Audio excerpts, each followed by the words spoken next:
Hello everybody, welcome to the Good Life channel. Here I am once again with another video. Today I'm going to be talking my heart out on Farmers World. So what is happening with Farmers World, my dear friends?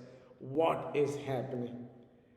I've been playing Farmers World since the end of October 2021, and since then I've been very, very excited, very enthusiastic, very bullish about this particular game. But of lately, I've been very saddened by the current state of affairs. So today I was just looking on the VAX market cap, and it really hit me. It made me think. So this is what the wax market cap is showing. Farmers World has fallen down to the sixth spot. It is down at number 6.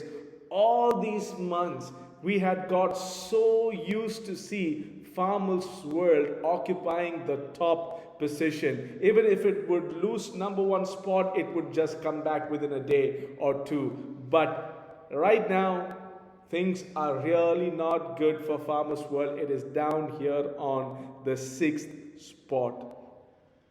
And it has been falling very, very steadily over the days. And Nice to see Castle NFT game right up on the second spot.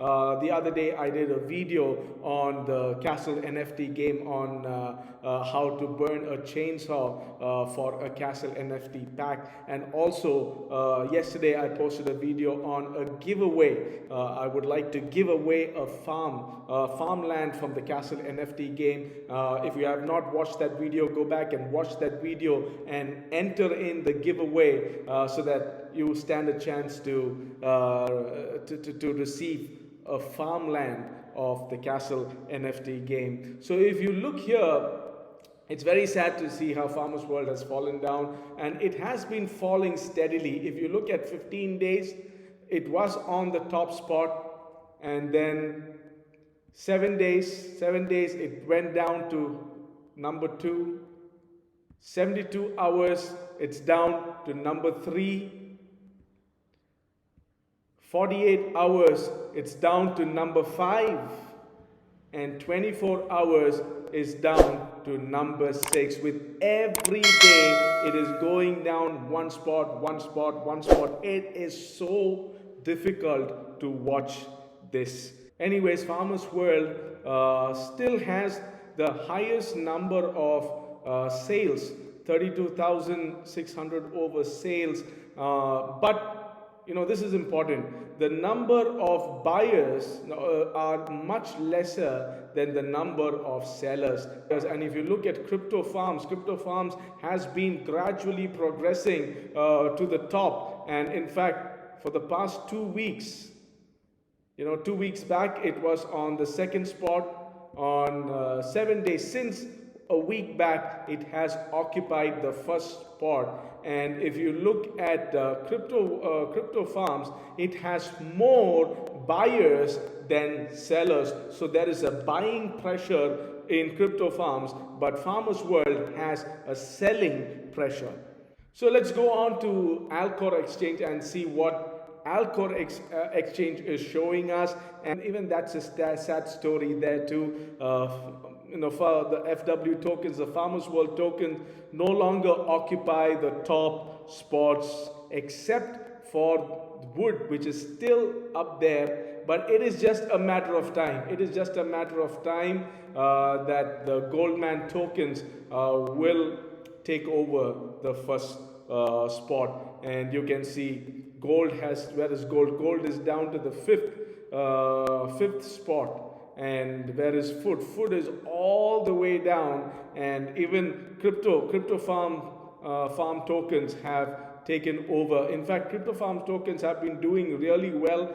Today it has fallen. It has come down a bit. CFB went up to 5.58. CFE went up to 0.48. CFP went up to 0.3 something, 0.35 something. So it has retraced in the past couple of hours, but still it is doing quite strong and it is climbing up the ladder. Goldman is already up there. Goldman is all set to unseat.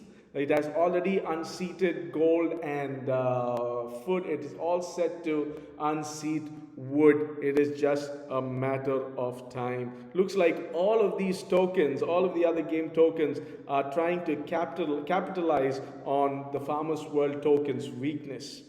I don't want to sound totally negative. I don't want to sound panicky. But I'm highly disappointed. I'm highly disappointed the way things have turned out for Farmers World. But friends, this is crypto.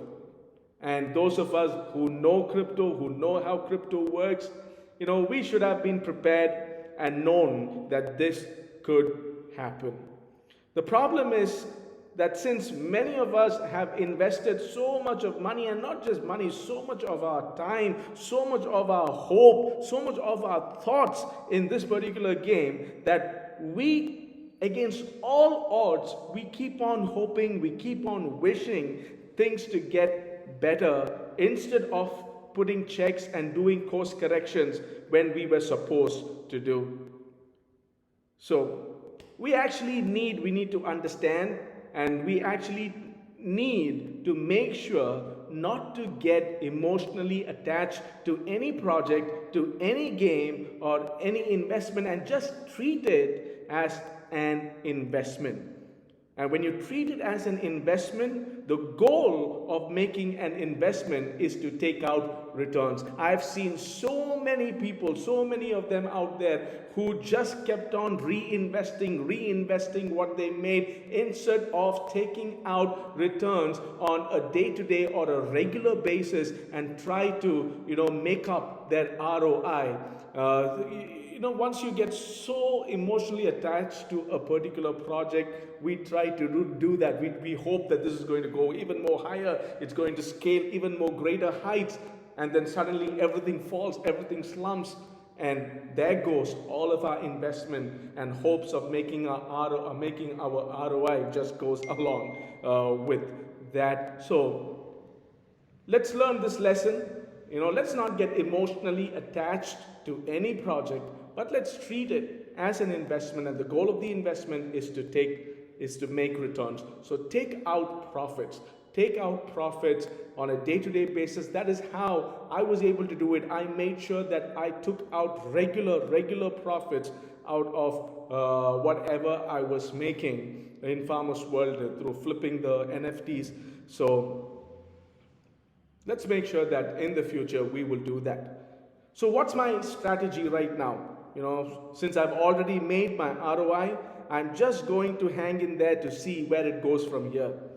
But those of you who are still very far away from your ROI, if I was in your place, it would all depend on how much I have invested in there. And I would think if bailing out now, if selling all of my tools now, will it make up for what I invested? If not, I would just hang in there and see if really there is going to be an update, and if there is an update, where that update is going to take the game.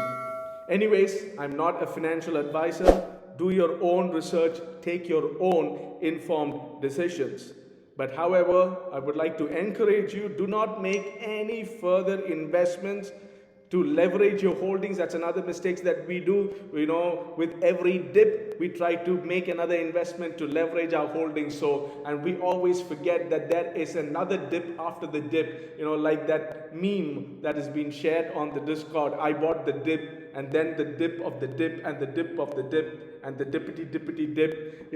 So be very careful when you try to buy. Keep on buying dips to leverage your holdings. So don't catch a falling knife. That's what I would like to say. So hold on. If you still want to invest, just hold on. Hold on till you see a concrete update. A concrete update, and then only invest in it. Or invest in something else. If you have the money to invest, invest in something else, invest in some other promising game. Crypto farms is doing really well right now. Castle's NFT, invest in something else so that you will not keep all your eggs in the same basket. Do not keep all your eggs in the same basket. That's very important. But anyways, with all this said and done, I would like to strongly believe that the developers will not let this wonderful game, which has showed so much of potential, to bite the dust. Hopefully there will be an update. That's what they have promised us. Rupert, in the Discord, he did reply, somebody asked him a question, is there going to be an update in March? And he just replied with one sentence, yes. So will there be an update? That's what they said, that there is going to be an update in March. So let's hope and look for this update, and hopefully that update will cause some sort of a reversal, and will be able to push FW back, Farmers World back to its good old days. But however, I do not see how the chainsaw, the board, the mining excavator, it's going to be very difficult for all of these tools to see its good old glory days once again, because of the amount of supply that's in circulation right now. It's very difficult. I think it's very difficult for it to go back, to its good old glory days with the old good great value that it had. But however, an update can cause some sort of a reversal in the game, and until that happens, I'm going to just hang in there and see where it goes from there. Since I've already made my ROI, I'm just going to hang in there. It's easier for me to say that because I've made my ROI. So I have posted a video on how I made my ROI. If you haven't watched that video, please do go back and watch the video on how I made my ROI. So friends, let's hope for the better. Let's hope that things will change. But at the same time, let us be very cautious, and let's not be too emotionally attached to the game. But let's approach it from the point of it being an investment, and let's hope that there will be an update and things will take a change for the good. So that's from me for today. I hope you liked the video. Hope it spoke to you. If it did, please click on the subscribe button, the bell notification, so that you will be notified on every time I post a video. I will be posting a video on crypto farms very soon, so look out for that. Until then, take care and goodbye. Stay safe.